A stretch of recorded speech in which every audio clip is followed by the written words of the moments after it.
What is a bank?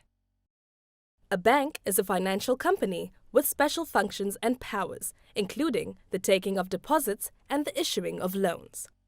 Banks are not simply registered as companies, but as institutions that can perform these powers and functions, and they have a direct impact on the finances of most individuals. South African banks are registered, licensed, and regulated by the South African Reserve Bank. Without a license from the central bank, no company may call itself a bank. As the central bank of South Africa, the South African Reserve Bank exercises diligence and care in the issuance of banking licenses. This care ensures integrity in the banking system. In South Africa, we have 3 types of banks. Bank legislation in South Africa makes provision for 3 types of banks, namely commercial banks, mutual banks, and cooperative banks. All 3 types of banks can take deposits irrespective of their type. We will briefly look at each type. Commercial banks. Banking in South Africa is dominated by commercial banks. These banks can elect which banking services to offer. These services include the provision of loans and advances, credit and debit cards, mortgage bonds, check accounts, and foreign exchange trading.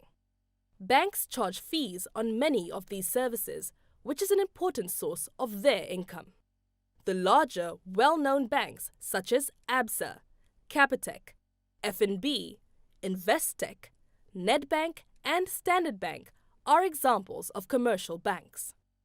These banks have shareholders and their shares trade freely. These banks sometimes elect to call themselves investment banks or merchant banks. Despite these special names, they share a simple, common, legal registration as banks.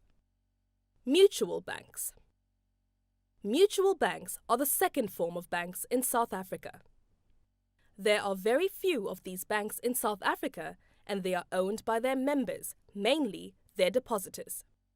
The best-known South African examples are Finbond Mutual Bank, GBS Mutual Bank, and VBS Mutual Bank. Other than taking deposits, mutual banks offer limited services such as mortgage loans, asset-based finance, personal loans, and loans against the security of investments in the bank. The lending services offered by these banks are limited by law to reduce the risk in their lending activities. Cooperative banks. Cooperative banks make loans to their members. However, the lending functions are limited to curtail risk. The most prominent example in South Africa is the OSK Cooperative Bank Limited. The main functions of a bank. Accepting deposits. The most important unique function of all the types of banks described above is that they can accept deposits from the general public and other companies. Deposits are the savings of the public and other companies and are normally made for short periods. Banks transform these short-term deposits into long-term loans, which are their most important assets. Deposits are the liabilities of banks and assets of depositors and are used to fund the lending activities of banks. Issuing of loans.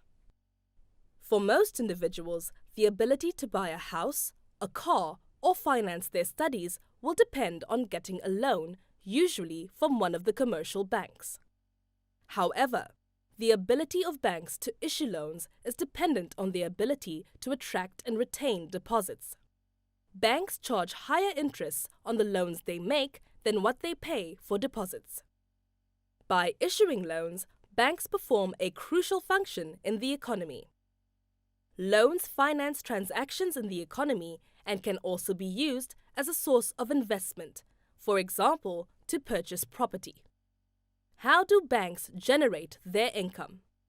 The income that banks get from selling services to the public and the difference between the rate of interest they pay on deposits and receive on loans provide their income to cover the cost of their operations. What are the risks related to banking? Liquidity problems. If deposits are withdrawn and not replaced with new deposits, banks can run into liquidity problems. As their loans are tied up in long-term commitments, banks cannot insist on immediate repayment when they face deposit withdrawals. This is referred to as a run on the bank, and although it is always a risk factor, the actual occurrence of such an event is very scarce. Banks, therefore, have to be trusted by the public with their money to be able to continue operations. Unscrupulous operators. Unfortunately, people often fall foul to the activities of unscrupulous operators. These people can be individuals or companies who pretend to be banks and take deposits. In South Africa, these illegal activities are often in the form of pyramid schemes, while internationally they're called Ponzi schemes, named after Charles Ponzi, who ran one of the biggest such schemes in the United States. In a pyramid scheme, the operator, a person or a company, uses new deposits to pay the promised return to people who invested earlier. Naturally, the scheme can run as long as new investors are attracted, but once the inflow of funds from new investors stop, the scheme collapses. People who entrusted their funds to these operators then lose their deposits and often suffer hardship owing to the loss of their savings. In South Africa, it is particularly difficult to distinguish between a legitimate stokvel scheme and an illegal pyramid scheme. Generally, when a scheme pays a rate of interest well above the market rate or rate offered by banks, it is a pyramid scheme. Depositors should take care with the responsible investment of their funds and should avoid investment offers that give returns well above rates offered by South African banks. Remember the old saying that if it sounds too good to be true, it probably is.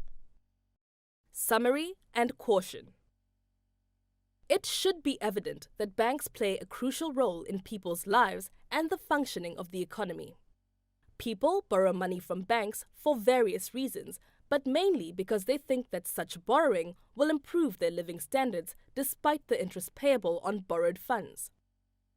People can save and pay cash for items such as houses and cars, although it will take time to save enough money to buy without borrowing. The alternative is to borrow funds despite the interest burden. It is important, however, to remember that nobody is obliged to borrow any money from any bank, and the option of saving before buying is always available. It is very important for the public to be diligent when making deposits and honest when applying for loans. Make sure that deposits are only made with banks registered with the central bank, the South African Reserve Bank.